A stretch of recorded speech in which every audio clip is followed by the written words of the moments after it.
जी हाँ दोस्तों, सीखन ब्लॉक सेक्टर नंबर 1 से जिला पंचायत सदस्य पद हेतु आपका अपना प्यारा दुलारा चहेता प्रत्याशी अजय शंकर सिंह उर्फ गुड्डू भैया। जी हाँ, गुड्डू भैया को अपना अमूल्य मत देकर भारी से भारी मतों से विजयी बनावे।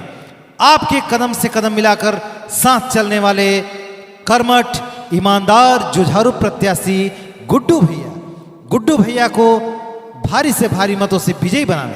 अजय शंकर जिंदाबाद जिंदाबाद जिंदाबाद, गुड्डू भैया जिंदाबाद जिंदाबाद जिंदाबाद, मोदी योगी जिंदाबाद जिंदाबाद जिंदाबाद, मोदी योगी जिंदाबाद जिंदाबाद जिंदाबाद। हमारा नेता कैसा हो, गुड्डू भैया जैसा हो, हमारा नेता कैसा हो, गुड्डू भैया जैसा हो। दुखिया गरीबवन के भैया जिसान है, लाखों में एक ऐसा नेता महान है।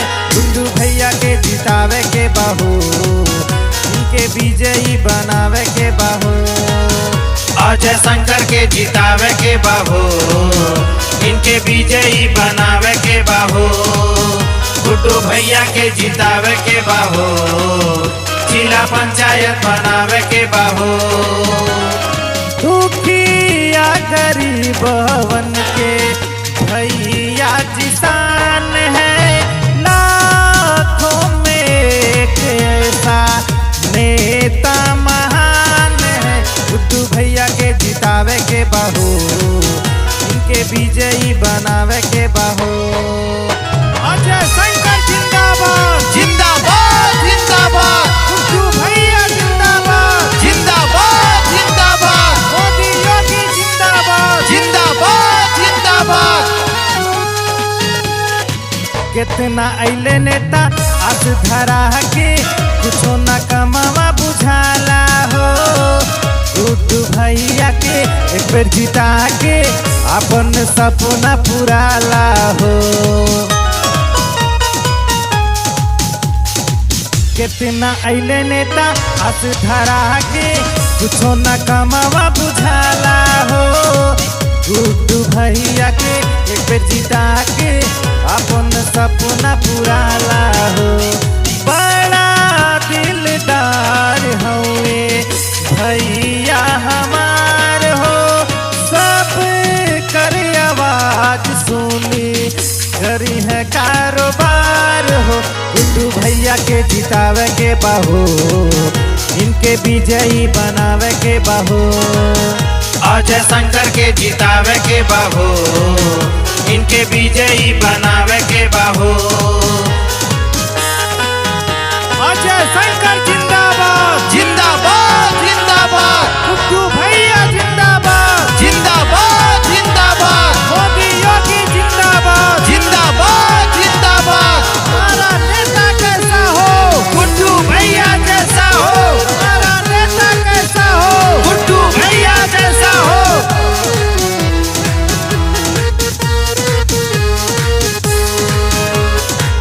अदल पूरा के लाल की हौवे, सरल बाई निकर स्वभाव हो। जनता के हित में ही लड़े लड़ाई, बाटे अजय सिंह नाम हो। अदल पूरा के लाल की हौवे, सरल बाई निकर स्वभाव हो। जनता के हित में ही लड़े लड़ाई, बाटे अजय सिंह नाम हो। जाने तक सुने ले हर दम आवाज हो। शक्ति और पृथ्वी के बाट इन पे नाज हो।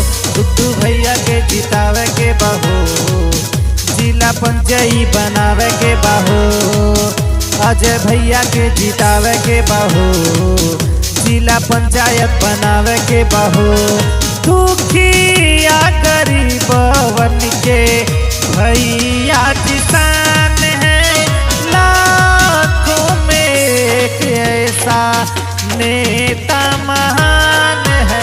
अजय भैया के जितावे के बाहो, जिला पंचायत बनावे के बाहो, गुड्डू भैया के जितावे के बाहो, जिला पंचायत बनावे के बाहो। अजय शंकर के जितावे के बाहो, इनके विजयी बनावे के बाहो, गुड्डू भैया के जितावे के बाहो, जिला पंचायत बनावे के बाहो।